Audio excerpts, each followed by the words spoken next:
My phone buzzed at exactly 11:02 p.m. I almost didn't check it. At that hour, messages are either meaningless or life-changing. This one was both. I adjusted my glasses, wiped my hands on my apron, and opened the message from my son, Ethan. And in that moment, something inside me quietly broke. "Mom, you won't be coming with us. Brittany thinks it's better if it's just her family. You've already done your part by paying." I read it once. Then again. And then a third time, slower, as if the meaning might change. It didn't. The kitchen was silent. Not the peaceful kind of silence, but the kind that presses against your chest. The kind that makes your breathing feel heavier than it should. Before we get into this, please take a moment to like and subscribe. But only if this story truly resonates with you. And drop your location and local time in the comments. I want to know where you are right now. Now, let me take you back. Just minutes ago, I had been smiling. I was sitting at this very table, carefully packing little travel kits for my grandbabies. Tiny sunscreen bottles. Their favorite snacks. And small keychains that said, "Grandma loves you." I had written their names on each one, in my shaky handwriting. I even paused after finishing, just to imagine their faces when they'd open them. That joy. It hadn't even faded yet. And now. This message. My phone buzzed again. Please don't take it the wrong way. It's just simpler like this. Simpler. I stared at that word for a long time. Simpler, to remove me? Simpler, to erase me? I didn't reply. Because what do you even say? When your own child reduces your love to a transaction? When mom becomes optional? I slowly turned my phone face down on the table. And waited. Maybe he would call. Maybe he would say, "I didn't mean it like that." Maybe he would remember who I was. But the phone stayed silent. Just like him. I looked around the kitchen. Every corner held a memory of him. That scratch on the cabinet? He made that when he was 6, chasing a ball indoors. That chair? He used to climb it just to hug me from behind while I cooked. And now, that same boy had sent me a message, telling me I didn't belong. I had seen it coming, I guess. Not suddenly, but slowly. Like a door closing inch by inch. Brittany never really liked me. Oh, she smiled, always smiled. But it was the kind of smile that didn't warm you. She would correct me in front of the kids. Interrupt my stories. Host holidays at her mother's house, and inform me at the last moment. Not invite me. Inform me. There's a difference. And I felt it every time. But I never thought Ethan would let it go this far. He wasn't like that. He used to bring me flowers every spring. Pink ones, because he once heard me say they were my favorite. He used to write me little notes as a kid. I still have one, tucked inside my drawer. It says, "My mom is my superhero." I kept it all these years. I didn't know superheroes could be retired without notice. My eyes drifted to the suitcase sitting near the wall. It was already packed. 2 dresses I hadn't worn in years. A framed photo of my late husband, Daniel. And a lavender candle. I had planned something special. One evening by the beach. All of us together. Lighting that candle in his memory. Sharing stories. Laughing. Crying. Healing. Being a family. But that version of the future no longer existed. Because I wasn't in it. I sat there for a long time. Not crying. Not angry. Just still. There's a kind of pain that doesn't scream. It just quietly rearranges everything inside you. After a while, I stood up slowly and walked to my desk. My old laptop blinked awake as I opened it. The screen felt too bright in the darkness. I clicked on a folder I hadn't opened in days. Travel fund. And there it was. The number I had built over 3 years. Every sacrifice. Every skipped comfort. Every quiet effort. $22,148.67. All for them. All for a moment that would never happen. My hand moved toward the trackpad. And I saw it. A single option. Freeze account. 1 click. That's all it would take. The flights. The villa. The entire trip. Gone. I hovered there. My finger trembling slightly. Not because I didn't know what it would do. But because I finally understood something. They didn't forget me. They chose to leave me behind. So I moved my hand away. Not yet. Because before I made that decision, I needed to ask myself one question. Not as a mother, but as a human being. How much more of myself am I willing to give to people who have already decided I don't belong? And the answer to that question would decide whether their dream vacation even began or ended before it ever started. The next morning, I woke up before the sun. Not because I had somewhere to be, but because sleep had quietly left me. His words were still there. Not loud, not echoing. Just sitting inside me like something heavy that refused to move. You've already done your part by paying. I moved through the house slowly. Folded the same blanket twice. Straightened things that were already straight. Wiped a clean counter again.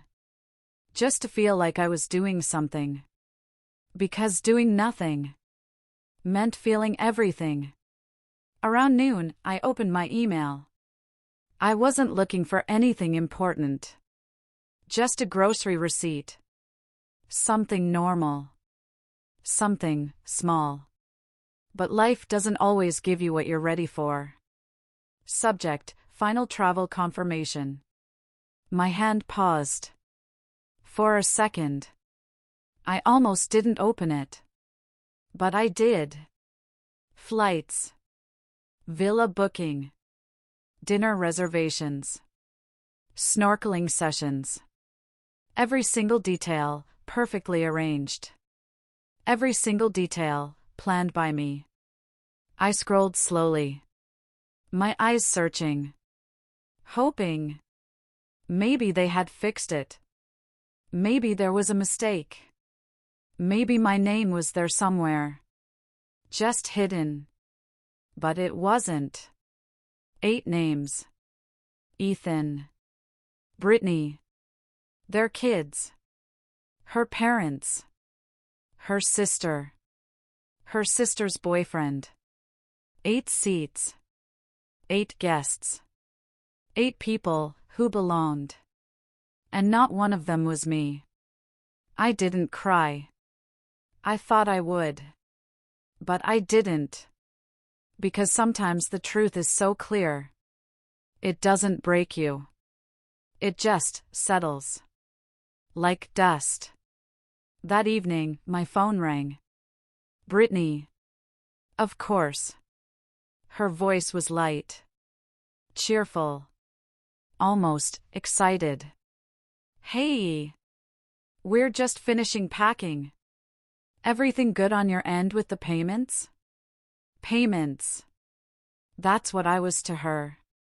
A responsibility. A system. A source. I held the phone gently. Is there anything you need me to bring? I asked softly. There was a pause. A small one. But I felt it.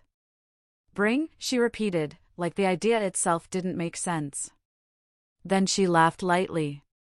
"Oh no, no, you don't need to worry about anything. We've got it handled." We. Not you. Not us. We. I tried once more. I was thinking maybe some snacks for the kids, or motion sickness bands. She cut me off. Still smiling, but firmer now. "Marilyn, really. You should just rest. Take this time for yourself. Rest. That's what they called it. When they removed you, but wanted to feel kind about it." After the call ended, I stood in the kitchen, looking out the window, at the birdbath my husband had built years ago. The water was completely still. Not a ripple. And for the first time, I realized that's exactly what I felt like. Still. Not shocked. Not angry. Just still. I walked quietly to my room, opened the closet, and pulled out a small lockbox. Inside were all the documents. Every booking. Every receipt. Every account detail. All in my name. Only my name. I sat down. Opened my banking app. There it was. Travel fund, $22,148.67. Status, active. Linked cards, 6. Owner, me. And suddenly, everything became very simple. They had planned this entire trip. Without me. They had used my love. My effort. My sacrifice. As if it was already theirs. I wasn't forgotten. I was excluded. And that realization didn't hurt anymore. It clarified. I stared at the screen for a long time. Then slowly, I clicked into settings. Freeze account. The option was still there. Waiting. Quiet. Powerful. But I didn't press it yet. Not immediately. Because something inside me said, "Give him one chance." Just one. I opened my messages. Typed slowly. Carefully. "Let me know if you need help with the kids before the trip. I can bring some snacks for Olivia." I stared at the message. Then hit send. Minutes passed. Then an hour. Then 2. The message showed read. But no reply came. No, thank you. No, we appreciate you. No, anything. And that's when I knew. There was no misunderstanding. No confusion. No accident. This wasn't a mistake. This was a decision. I placed my phone down, took a deep breath, and went back to the banking app. My finger hovered over the screen. No shaking this time. No hesitation. No emotion left to question it. Just clarity. And with one quiet tap, I pressed it. Freeze mode activated. All transactions paused. All cards disabled. No warning sent. No alerts given. Just like that, everything stopped. I leaned back in my chair, closed my eyes, and exhaled. Not out of anger. Not out of revenge.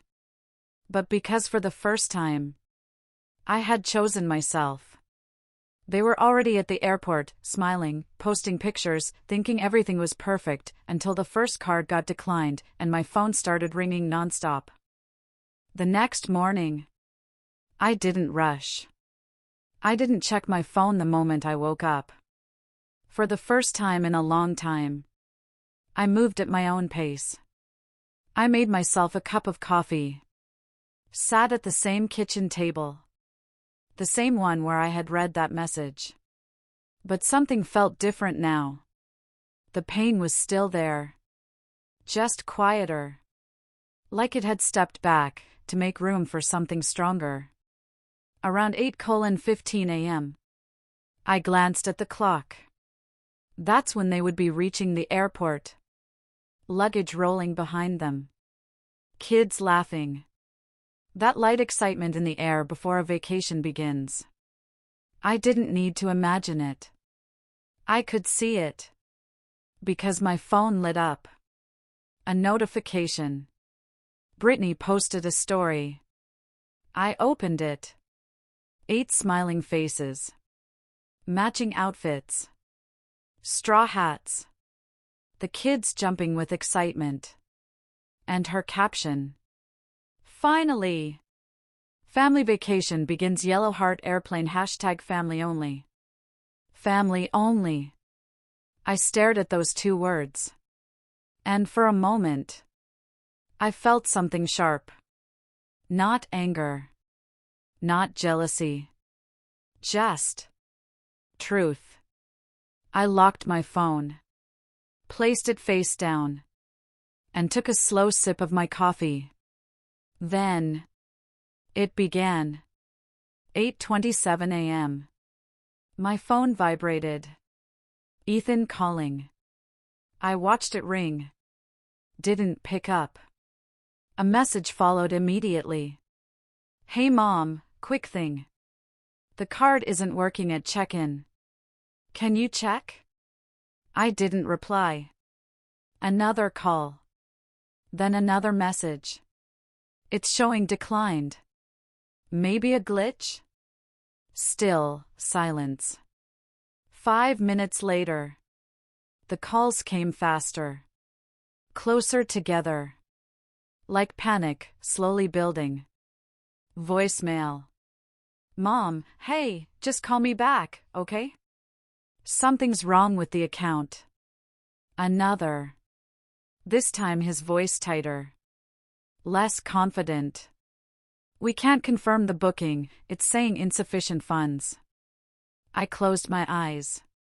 Not to ignore it, but to feel it fully. This wasn't revenge. This wasn't anger. This was consequence.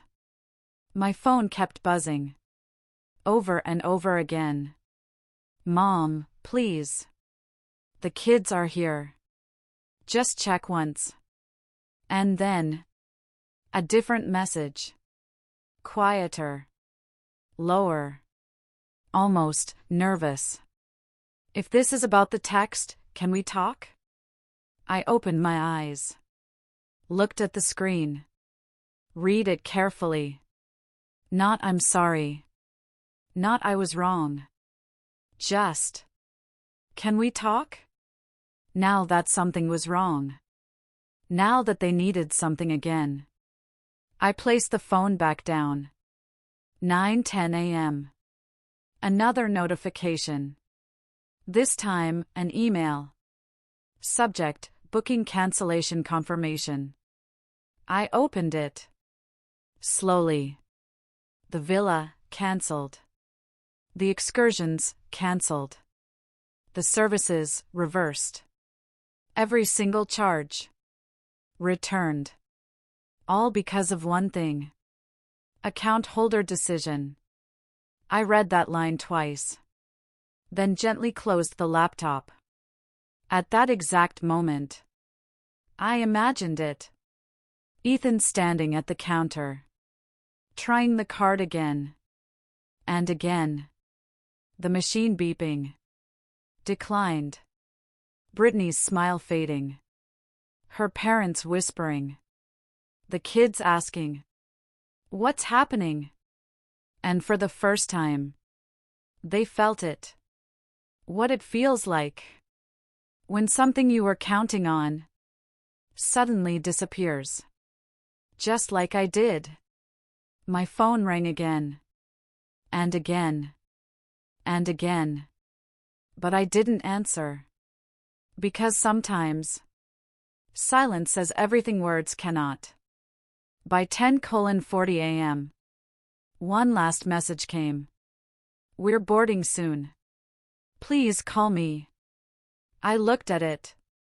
Longer than the others. Then slowly, I locked my phone. They boarded that plane. Without knowing where they would stay. Without knowing what would happen next. Because trust is the only thing that makes plans real. And they had already spent mine. I stood up. Walked to the window. Watched the sky quietly. And whispered, not to them, but to myself. I didn't do this to hurt them. I did this because I finally understood my worth. But what happened after they landed, the calls, the messages, and the email he sent me next, proved one thing: losing the trip wasn't what broke them, it was losing control over me. They came back 3 days later. I didn't need anyone to tell me. I could feel it. The house felt different that morning. Quiet, but not empty. Like something unfinished was about to knock on the door. I had just returned from a slow walk. The kind you take when you're not trying to reach anywhere. Just trying to understand yourself. The air was warm. Gentle. Nothing like the heaviness I had felt a few days ago. For the first time in a long time. My chest didn't feel tight. I made myself some tea. Sat down at my desk. And opened my laptop. There it was.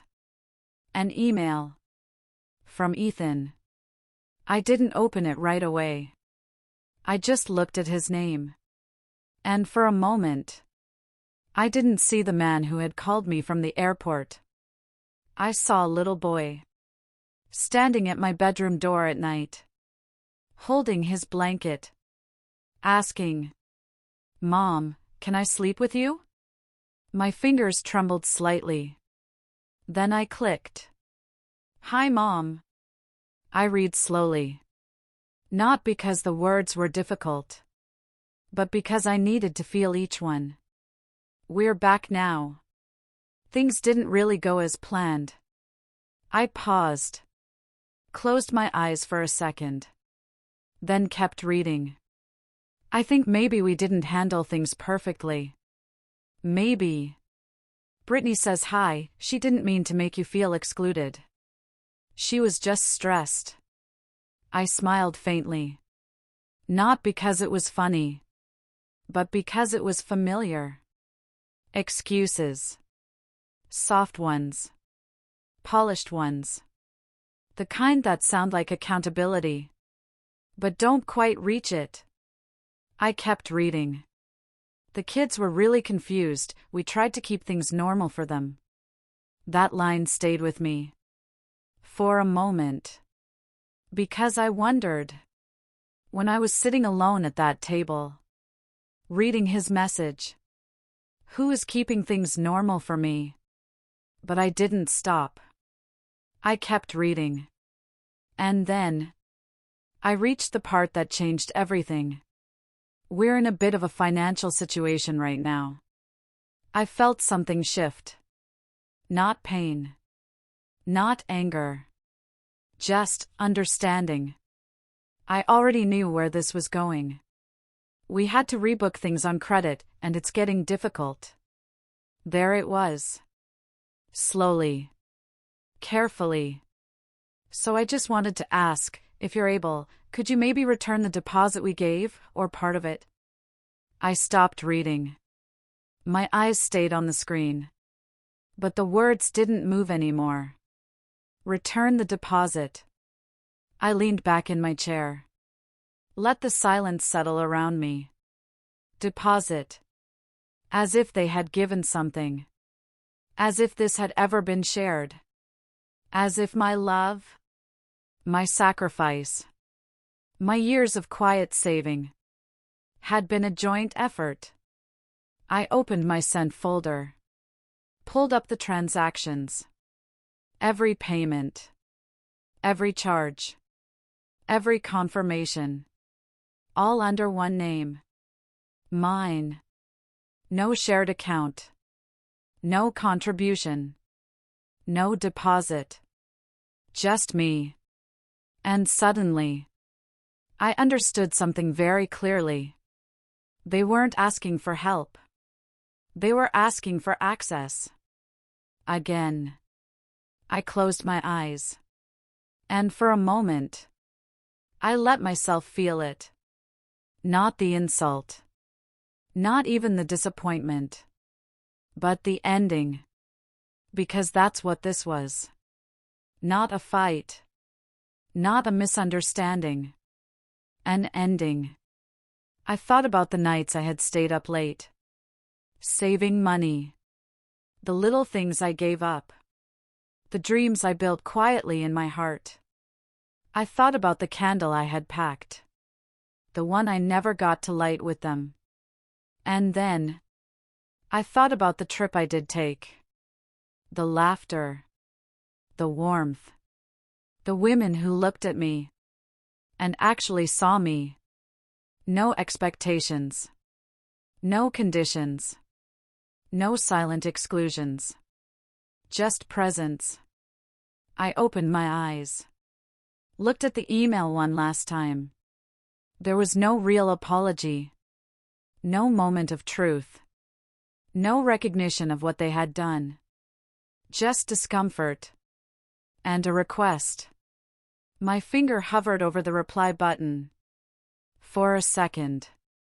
Then I moved it away. Because some things don't need a response. Some silences are not weakness. They are closure. I closed the laptop gently, stood up, and walked to the kitchen. The wind chime near the window moved softly. A gift from my husband, years ago. It made a quiet sound. Light, peaceful. Almost like a whisper. And I smiled. Not because everything was okay.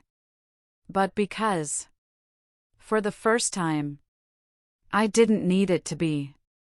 I thought that was the end, but what happened next made me realize something even deeper. Losing me wasn't their biggest mistake, underestimating me was. A week later, I found myself standing by the ocean. The waves moved gently, rising and falling like a quiet breath, as if the world itself was finally at peace.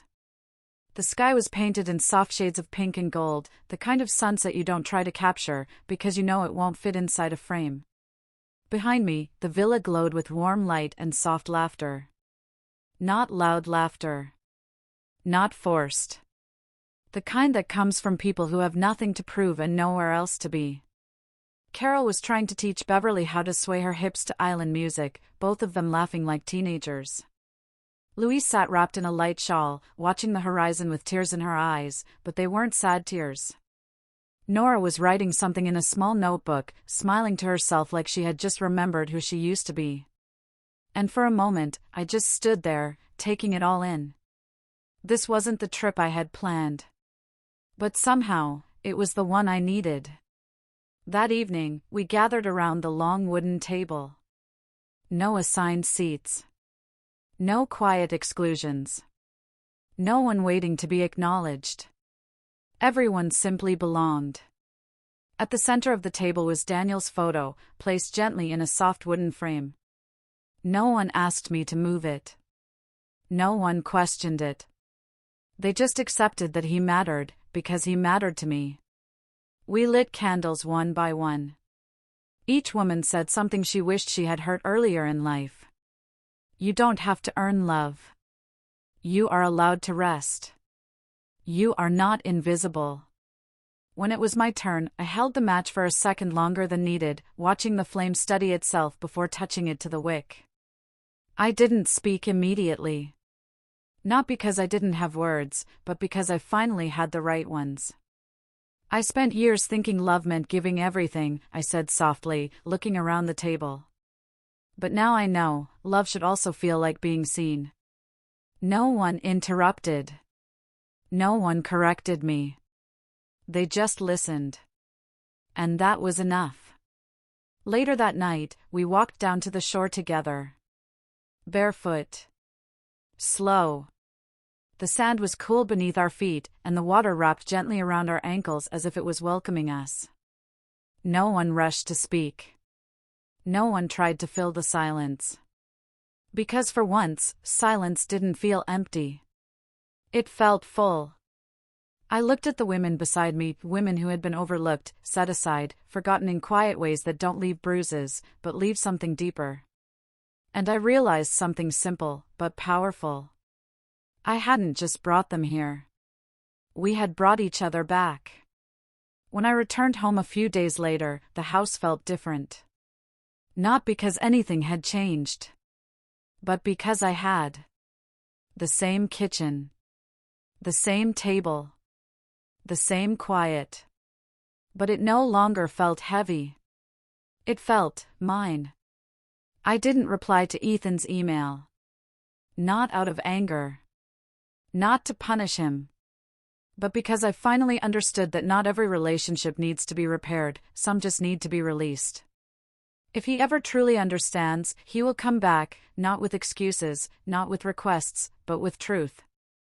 And if he doesn't, then I will still be okay. That evening, I sat by the window with a glass of iced tea. The wind chime moved gently again, singing that same soft note I had heard days before. I closed my eyes and let the sound settle inside me. There was no waiting anymore. No hoping to be included. No trying to fit into spaces where I had already been removed. Because I had built something new. Not out of revenge. Not out of loss. But out of clarity. I had chosen a life where I was not tolerated, but valued. And as I looked out at the fading light, one thought came to me, quiet, steady, and certain. I was never left behind. I was simply being redirected to the place where I truly belonged.